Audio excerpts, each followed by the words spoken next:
Let's welcome Johnny Harris into our homes, boys. Back in the old days, this part of the world used to be the economic superpower of the planet. There were dynasties that discovered everything from the compass to printing to making paper to gunpowder. They would lead huge expeditions around the globe.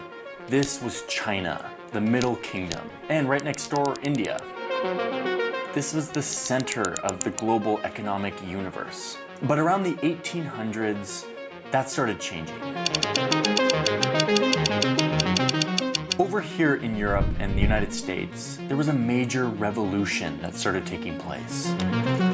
Science, then machines, then weapons, trains, cars, flight, bombs, factories, cities. And with their new power, these countries started to expand to take over large swaths of the map. China remained a great civilization, but as the West started showing up, knocking on China's door with their big guns, China couldn't really match their firepower, and they had to concede land to Britain, which is how we got Hong Kong. The Industrial Revolution didn't really happen in China the same way it did in the West.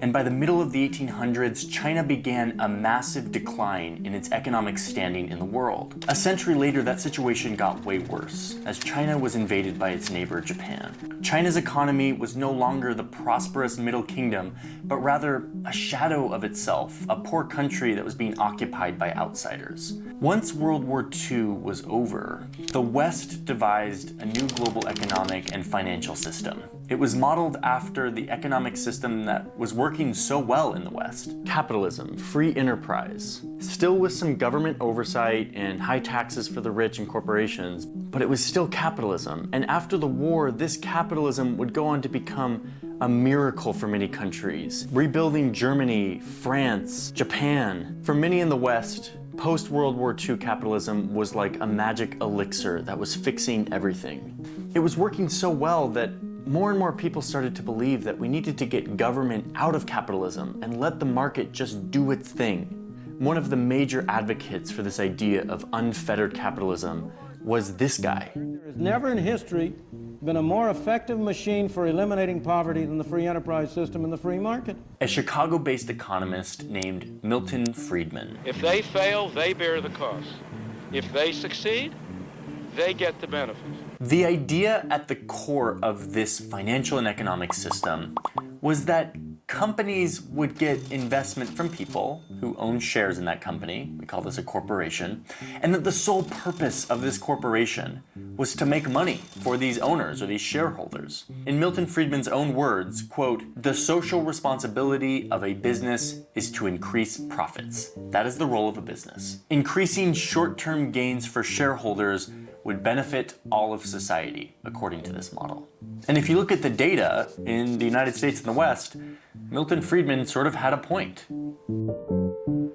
And it led to huge prosperity in the West as the US economy exploded. Wait a minute, but what about China? Are we talking about China and its economy? You know, the Middle Kingdom, China? So while the US and Western economies are thriving because of this corporate free market capitalism that was taking over the world, China was descending further and further into decline. Instead of joining the capitalism party that the West was spreading throughout the world, China resisted, turning to a one-party rule communist system headed by this guy, Mao Zedong, who destroyed any chance of China's economy ever joining the prosperity happening around the world. By the 1970s, China was a place of widespread poverty. The once prosperous kingdom had reached rock bottom. But that was all about to change.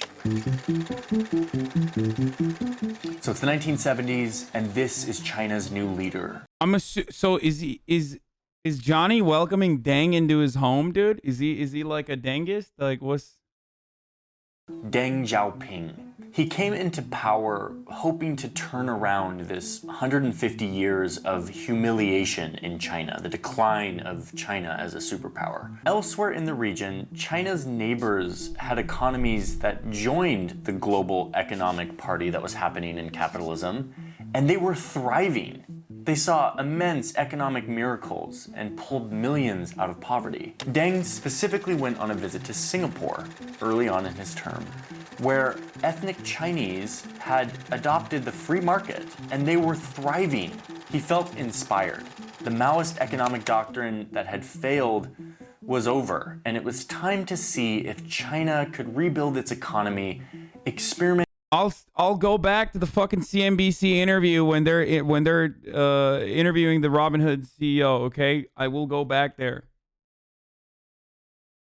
Experimenting with some version of capitalism. But he had to do this carefully so as not to disrupt the one-party rule that China had created. So he decided to just focus on one little village, a sleepy village in southern China of just around 30,000 people, right across the border from the British-controlled Hong Kong, which at the time was thriving because of its hardcore capitalistic economy. Deng Xiaoping designated this little town as, quote, a special economic zone, where foreign companies could set up and invest in a very capitalistic free market. Hong Kong would sort of act as a bridge between Western businesses and this little gateway into communist China. It was still socialism, but with some Chinese capitalistic characteristics. What happens next is arguably the most mind-blowing economic miracle ever to have taken place on planet Earth. This little sleepy village that was a special economic zone in China exploded from a little fishing village with little more than a few thousand people and some rice paddies to a massive city of over 10 million people. The average income went from $1 a day to over $30,000 a year. This starts happening all over China. And meanwhile, The thing is, like, the thing that I don't understand, whenever people talk about like foreign capital coming in and how they say like it's a product of capitalism, that foreign capital came in, or that capitalism uplifted China. I mean, it doesn't matter where the fucking capital is coming from. The reason why the country started advancing was because there was money. If you don't have money, it doesn't matter where you're getting it from. It doesn't matter what the purpose is of why you're getting it from. If you fucking open up the money faucet, then yeah, no shit, the country is going to start to advance. It's what you do with that money that is I think important. If you are able to throw your labor force at the problem as an infinite resource, pretty much,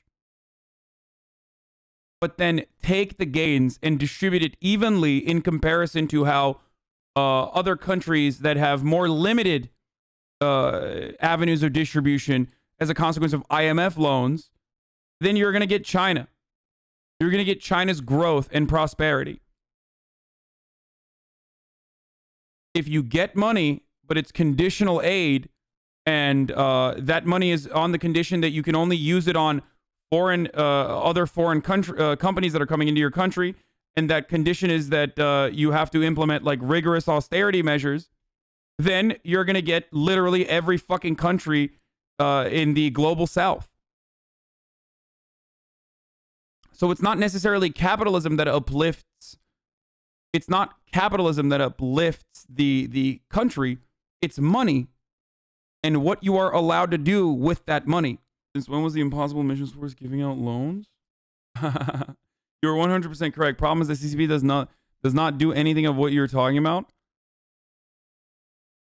The original investment and growth in China, and it still continues to this day, is still way more evenly distributed than what the conditional loans that IMF enforced on other developing nations, similar developing nations. That's the big difference. The USSR didn't invest in China, though it was Western capitalist countries. Yes, and that is the fucking grand gamble that paid off in dividends for Deng.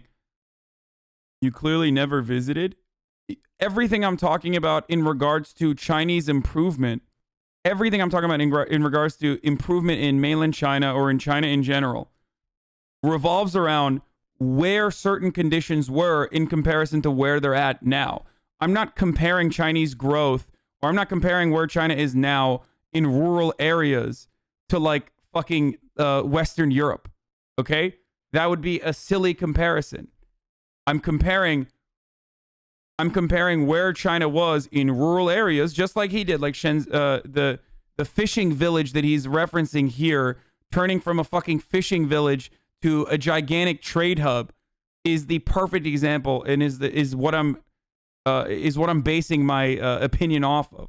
Why does it seem so difficult to say China has good things with their economy and growth? Western liberals seem to ignore the social programs that have proven success in China. Because it's a foreign adversary, and every single person that lives in the West still believes in Western supremacy, whether they like to admit it or not, and they see China as like the unknown factor, another world superpower that is engaging in, I guess not engaging in, but like they're actively trying to become a hegemonic global superpower, and they are very successful in that. So of course, people are still reasonably suspicious or have a fear of the unknown. That's what it is. And there's also very legitimate criticisms that you can launch against that global superpower. He's talking about you in this rant about a guy stating historical facts? Wait, what? China's committing human rights crimes. They're harvesting organs from prisoners. We have work camps. Why should we have... What? That would be like praising the Nazis for giving people free Volkswagens. No, it would be like praising America while they still have Guantanamo Bay open, which is exactly what my take on China is like. Similar to America. Deng made a bet that Western capital owners would have more loyalty to profit than their own manufacturing industries in their own nations, and he was right. Exactly.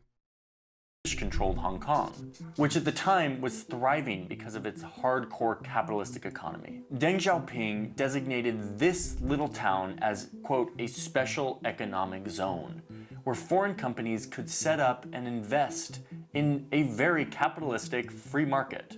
Hong Kong would sort of act as a bridge between Western businesses and this little gateway into communist China. It was still socialism, but with some Chinese capitalistic characteristics. What happens next is arguably the most mind-blowing economic miracle ever to have taken place on planet Earth. This little sleepy village that was a special economic zone in China exploded from we already watched this, global sorry. GDP. It became the world's factory. China joined this trend of other Asian economies and eventually passed them up to become the second largest economy on Earth. You can see this in a graph. This year, Asia will actually pass the rest of the world in accounting for more than 50% of global GDP. It is a massive economic transformation, and it explains why China has become so powerful. Okay, but wait. This is a very wonderful story about capitalism and its ability to lift millions of people out of poverty and to industrialize a country seemingly overnight. But there's another side to this coin that we need to talk about. I have two graphs I want to show you. They look like this. Okay, let's look at this one first. It's called the elephant graph. Do you sort of see why? Let's deconstruct this graph and try to understand what this says about the past 30 years of the rise of China.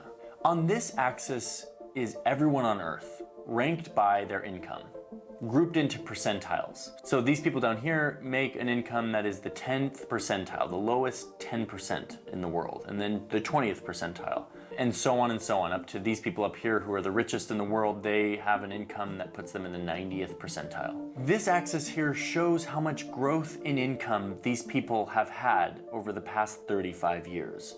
Basically during the heyday of shareholder capitalism and the rise of China. So you'll see how this plays out in just a second. Let's start plotting how much income growth each of these groups saw over the past 35 years. The bottom 10% saw their incomes grow by around 75%. Not bad.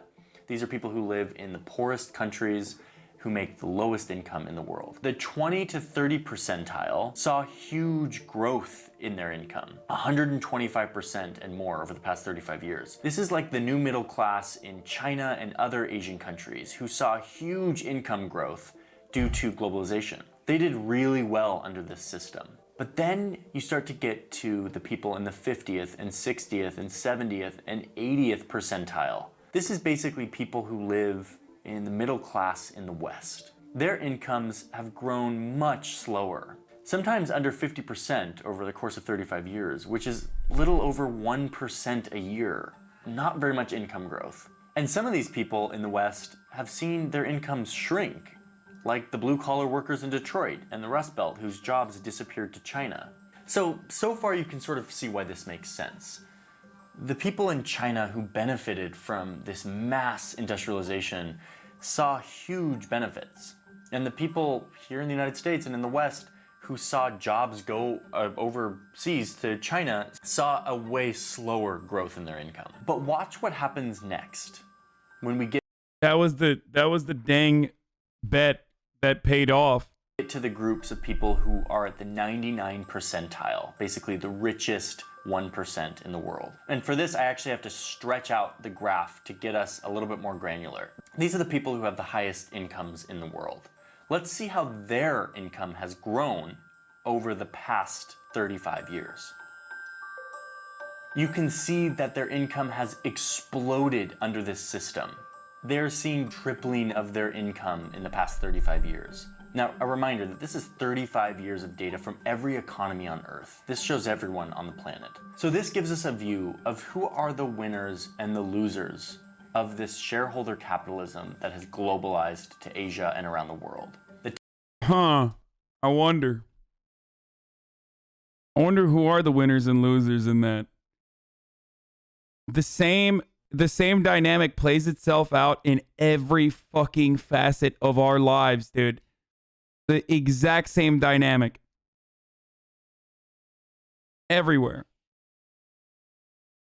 I saw the dude that trolled New York Post. I'll show that clip in a second.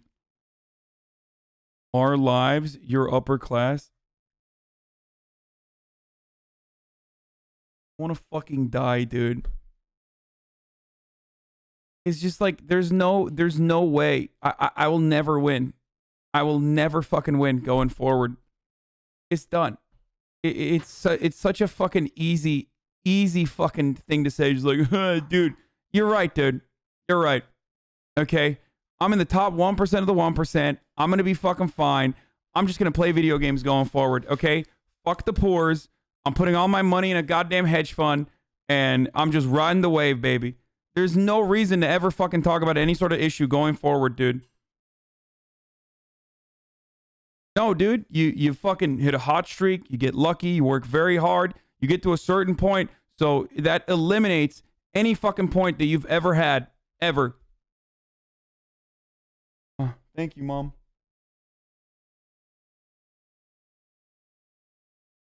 Yeah. It's over. There's no reason for me to talk about these issues going forward. It doesn't fucking impact me, right? I'm a fucking billionaire, dude. The top 1% of income earners saw the biggest benefits from this system. They are the ones who disproportionately benefit from shareholder capitalism and the growth of globalization. Okay, so that's my first graph. It's the elephant graph. It is a very useful way to see one of the results of this version of capitalism and the growth of China. The second graph looks like this. This shows the amount of CO2 emissions by country. You've got Europe and the United States, and then up here you've got China, the world's largest emitter of CO2. Like the elephant graph, this graph combines loads of data to show us that shareholder capitalism focuses so much on short-term profits for shareholders that it leaves out any consideration for how this economic activity affects the planet we live on and our ability to live on it. I know you've heard this message a bunch, and if you're like me, it is hard to not become sort of numb to this impending crisis that we don't really know what it looks like, and it feels like there's nothing we can do, but we have to do everything really quickly. But let me just reiterate in my own words that it is now a certain fact that our global climate is changing in such a way that it will very likely lead to immense shifts on our Earth and our ability to live on our Earth. It's already happening, it will continue to happen, and all we can do now is maybe put on the brakes a little bit.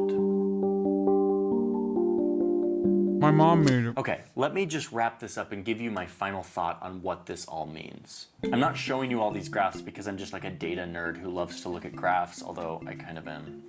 Sorry. I'm showing you these graphs because the story of the rise of China is often a story of how capitalism has pulled tens and hundreds of millions of people out of poverty. And it has, and that's amazing. But these graphs give us a view of what it has also done, what this version of capitalism also incentivizes and results in. If we're going to consider the effects of this version of capitalism, we have to look at all of its effects, not just some of them. So, what's the solution?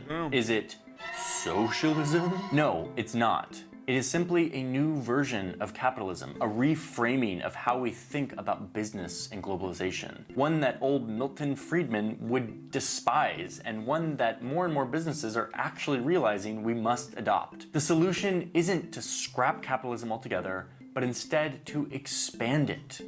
To not just focus on shareholders and delivering them short-term profits as quickly and as efficiently as possible, but to also focus on other people who are affected by the business. You can call these stakeholders. This is like the customer. Bro,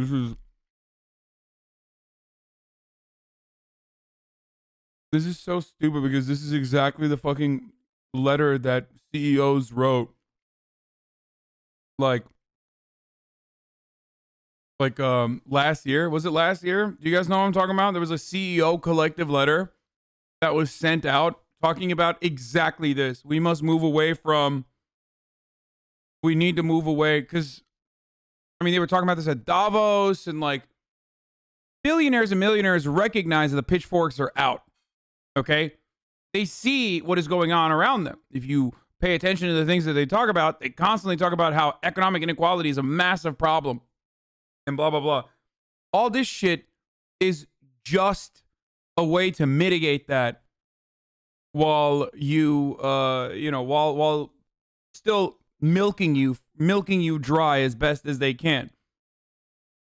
It's not the inequality that's at fault here. It's you recognizing the conditions in which you exist, and that's a problem. So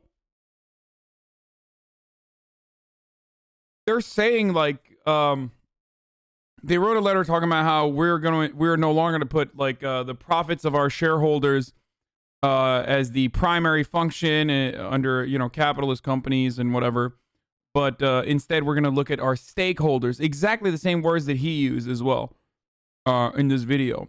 It's bullshit. It's not going to fucking happen. Bullshit. And the suppliers and the employees and the government and the overall economy and the planet and, of course, shareholders. This is called stakeholder capitalism, and it's basically just an acknowledgement that businesses that focus only on profits for shareholders don't end up benefiting everyone. There are winners and losers. It's not good for a huge swath of the population, nor for the changing climate. Oh, and by the way, this isn't some fringe liberal idea. Some of the biggest companies here in the United States, like Walmart, Apple, JP Morgan, have signed on to adopting a new model of capitalism. This is changing, and yeah, exactly what I just said. Except the difference is I use that as a criticism. He's using that as like a reason why this is going to happen. In the next 5 to 10 years, I believe we will see a new version of how businesses interact in the economy. So you're probably wondering, listen, I clicked on a video about the rise of China, and we're ending here with stakeholder capitalism. The rise of China is a story of capitalism, a certain version of capitalism. It's a story about how capitalism can morph and change depending on what effects we want businesses to play in our society. If we want to produce the most amount of wealth in the most efficient way, then the old shareholder model actually really works well for that. But if you want businesses to benefit everyone, including our children and our grandchildren and their ability to live on this planet, then our capitalism needs to pull in more priorities than just profits for shareholders. Dude, this is so dumb. Relying on the magnanimous nature of billionaires and CEOs and capital owners is the most idiotic way to achieve that goal, when Johnny Harris and every single fucking person that has like a crumb of empathy recognizes, for example, that countries like Norway and Scandinavian nations and Nordic countries have robust social safety nets. Now, that comes at a fucking price. And the price of that is hard fought. Why does that happen in those countries? Because they at least have collective bargaining power.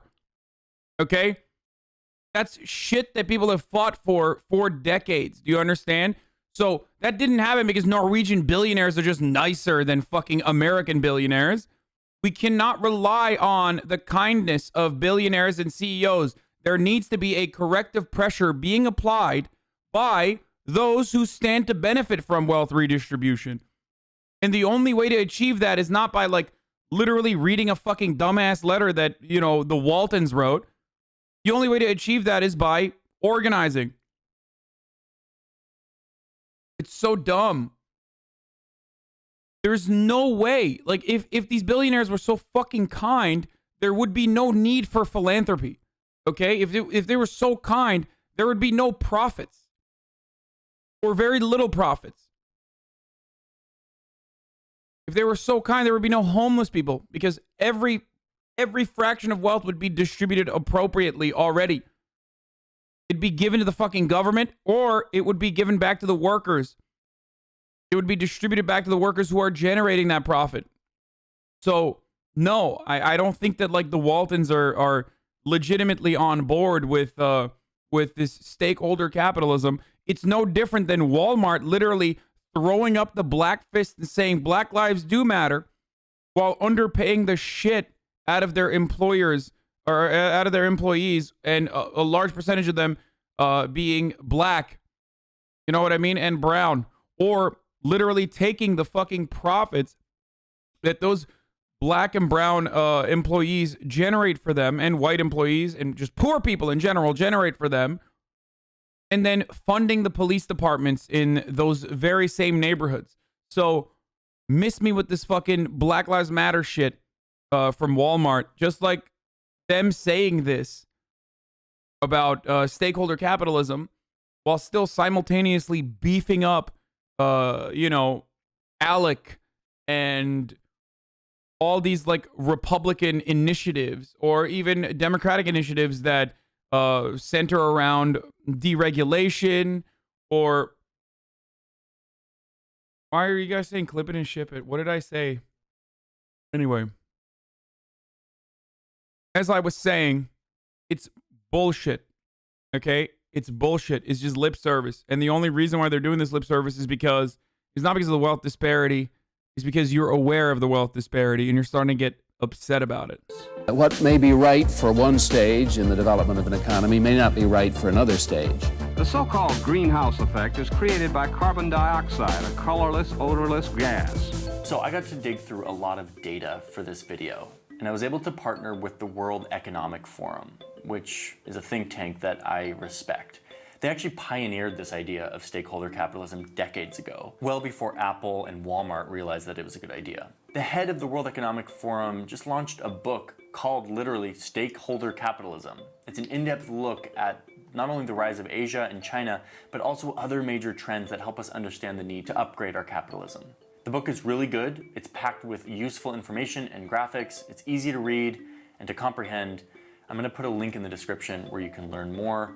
It is available for you to purchase now if you want to get a deeper look into. You did such a great video on the Iraq War that I was like, damn, Johnny's kind of based.